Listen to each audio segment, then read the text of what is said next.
Hey guys, what is going on? I am BlackOpsAmazing and welcome back to another Zombies Q&A on the channel, where today I'm taking your comments from the videos and answering them. If you enjoyed today's video, a like rating would be very much appreciated. Make sure you are subscribed to stay up to date with the latest Sims videos on the channel, and without further ado, when you're ready, let's do this. So the first question of today comes from Dalton Luke, and he says, BOA, what's up with the CDC and CIA agents on farm? PS of the videos, keep up the good work. I assume that's what it says. Anyway, thank you for that, dude. But yes, on the maps that are separate to transit, like farm, town, and diner, we play as the CDC and CIA agents, the same ones that we play as on Nuketown Zombies. And the storyline here is pretty much the same, and actually it's my bad for not mentioning it on the story of the CIA CDC agents video. I should have said it on there, but the reason we play as the CIA and CDC on these maps is the same reason we play as them on Nuketown Zombies. After the zombie outbreak, these two government groups were sent here to investigate what was going on. They were sent to Nuketown to investigate what happened after the blast, and they were also then sent to town, farm, and diner to investigate what's going on there. Obviously, the 3 rockets hit the earth. One of the rockets, although we don't know it for sure, possibly could have hit near transit, and so these agent groups were sent here to investigate what's going on. And that's why we see them, and also that's why we play them. And we also know that the two groups don't like each other. The CDC don't agree with what the CIA is doing, and it's the same for the CIA. So there we go. The next question says, how much damage does each gun do on the zombies? Now this one's interesting because it's different to my usual storyline questions. This is more to do with strategy and gameplay, which is why I wanted to answer it. So I'm not 100% sure what the stats are on Black Ops 3, but I know with Black Ops, the zombies start with 150 health, and actually I'm pretty sure it's the same with Black Ops 2 and Black Ops 3. On round 1, all of the zombies start with 150 health, and as we go up each round, from round 1 to round 2, then round 3 to 4, every round we go up, the zombies gain an extra 100 health. So round 1 they have 150 health, round 2 they have 250 health, round 3 they have 350 health, and so on. And this is until you get up to round 9, in which the zombies end with 950 health, and then starting from round 10 onwards, the zombies' health is then multiplied by 1.1. So from round 9 with 950 health, the zombies will then go to round 10 with 1045 health, then to round 11 to 1150 health, then to round 13, did I just skip? Sorry, then to round 12 with 1264 health. So past round 10, instead of the zombie health going up 100, it is just then simply multiplied by 1.1. And as we know, when you start to get up to those round 40s, round 50s, it gets especially hard. So on round 100, the zombies have 5.5 million health. Yeah. So that explains the situation with the health. Then all you need to do is just take a look at what kind of damage the weapons do to figure out how effectively and how long it's going to take to kill them. So for example, on Black Ops, the knife did 150 health, which means on round 1, because the zombies have 150 health, you can kill them with 1 knife. But then on round 2, as the zombies have 250 health, it would take 2 knives to kill them, or 1 knife and a couple of shots. So using the damage, you can kind of figure out how many shots exactly or knives it would take to kill a zombie at a certain round. For example, if we use the Dingo on Black Ops 3, one of my personal favourite weapons, the damage is around 250. So you could kill a zombie on round 2 with just 1 shot. Just use the stats and you can kind of work it out if you're interested in that stuff. It's actually pretty interesting. So anyway, moving on. The next question from Raver Gerasano says, BOA, why is the transit crew always fighting blue-eyed zombies? Simple answer, as I'm sure most of you know, this is because Richthofen is in control. When the zombies had blue eyes throughout Black Ops 2, that showed that Richthofen was in control of the zombies, and he took control after Moon. So, if you complete the Easter egg on Moon, once Richthofen is in control, you can see the zombies have blue eyes after completing the Easter egg. They go from yellow to blue. So the reason why they have blue-eyed zombies whilst we are playing with the transit crew, that is because Richthofen is in control instead of what was before, which was Samantha. The next question from HS Close Raid says, is Shangri-La on Mars? Lol. Oh.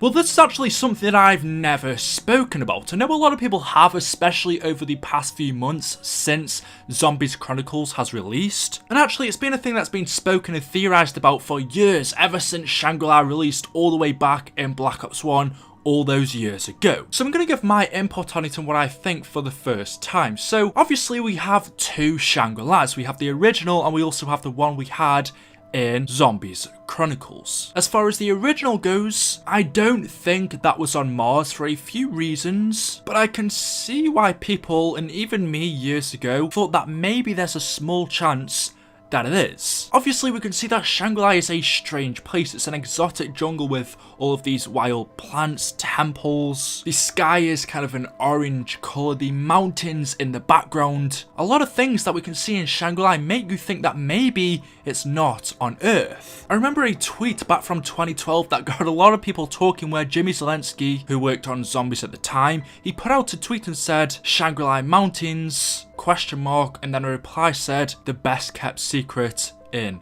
Zombies. Saying that there was some secret we don't know about the Shangri-La Mountains. And then also in the game files for Black Ops 2 Shangri-La, the textures for the mountains were labelled as GP_ZTEM_Mars_Vista card. So the mountains that they used in Shangri-La was a Vista card for some mountains on Mars. The textures they used were of some mountains on Mars. So even back in the original Shangri-La, they were using textures from Mars in Shangri-La to maybe make it just a bit more questionable. They perhaps wanted people to question whether Shangri-La really was on Earth. And probably the main thing was the moon, the eclipse. There was an eclipse in Shangri-La, and we can see it right here. It looks pretty normal. But a few things to me said that it wasn't on Mars. Obviously, the first one is we can breathe. As we know from Moon and just in general, we can't breathe on Mars without a suit. And clearly we're not wearing that on Mars. The zombies, Brock and Gary, our crew, are able to breathe without wearing a mask. Also, the second thing is the gravity. Obviously there is gravity on Mars. I believe every planet has its own, but it's a lot different to how it is on Earth. The surface gravity on Mars is a lot lower, and we can clearly see that the way we jump and the way we land is the same as other maps. And the third thing is to do with the storyline of Brock and Gary. We know that they arrive to Shangri-La via plane. They were in search of Shangri-La, trying to find it. They were on a plane, flying over where they landed in a nearby village. So I'm pretty sure if they're using a plane, something which we can't use out of space, it would have to be in a rocket ship or something. If they're on a plane, I'm pretty sure we can say that Shangri-La, at least the original one, has to have taken place on Earth. And just going back to when we was talking about the Shangri-La Mountains, I remember a while ago we had an image of Samantha, and we could actually use that and match it up with the mountains on Shangri-La. It would make it look like Samantha was on the Shangri-La Mountains or inside it, and that kind of brings me back to that tweet from Jimmy Zelensky where he said that the Shangri-La Mountains were the best kept secret in Zombies. Did Samantha have something to do with that? Why was why was Samantha on the mountains of Shangri-La?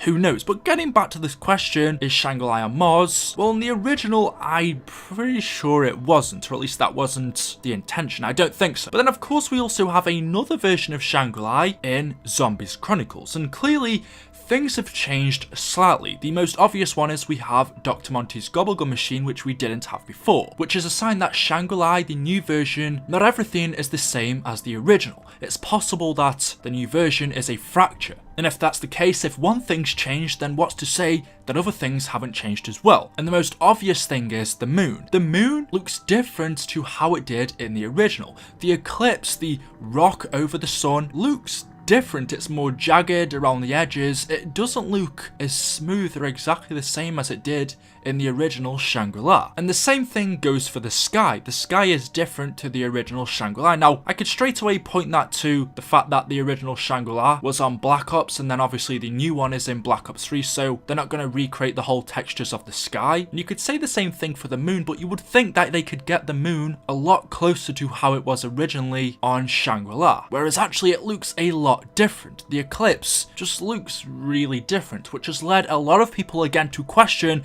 whether Shangri-La truly is on Earth and is actually on Mars. If you actually take a look in terms of fact, now even though this is a game, Treyarch tend to use a lot of science and a lot of real life facts in Zombies, and if they were doing this, and if they were actually intentionally placing Shangri-La on Mars, an eclipse on Mars wouldn't look like this. In fact, it'd be more like half of an eclipse. This rock wouldn't be big enough to fully cover the sun as it is. You wouldn't get a full eclipse like this. Then of course there's the other things like the gravity and the fact that we have Brock and Gary, the plane crashed, how were they on a plane when they were flying through space? There's a lot of questions surrounding this. Do I truly think Shangri-La is on Mars? No, I don't, but I guess we'll never really know. At least not 100%. There's always going to be this bit of mystery surrounding Shangri-La, which just makes it so good. And of course we know there's more than one Shangri-La. There's not just the 2 that we've played in. There's 3, 4, 5 hundreds of different versions of it. And in one version, as we know, whilst Brock and Gary were travelling over Shangri-La, a freak astroperic event happened, which was another side effect of the temporal rifts created by Primus. And so this freak event happened in Shangri-La, which caused Brock and Gary's plane to crash, more than likely killing them. That was in a different universe to the ones we've played. So we know there are loads of different versions out there of Shangri-La. Maybe one of them out there is on Mars. Maybe because of the temporal rifts that have been caused by the Primus crew. Just how Buried got teleported from the Old West to Angola, Africa. Just how Buried got teleported underground. Maybe there's a chance that Shangri-La could have been teleported from Earth to Mars. We don't actually know. And so that's all I can give you for this question. Is it on Mars? I'll leave that to you guys to decide in the comment section below. So anyway, there we go. That is all I have for you for today's video. If you haven't already left me a like rating, I'd really appreciate if you guys could do that. Could we shoot for 2,500 like ratings? Maybe more. It's up to you guys. I would also like to thank you all for 370,000 subscribers, 30k away from 400k. Could we reach that by Christmas? That is my goal. Thank you for watching, guys. Leave more comments, anything you have in the comment section below. And of course, we'll see you all in the next video. Thank you for watching and goodbye.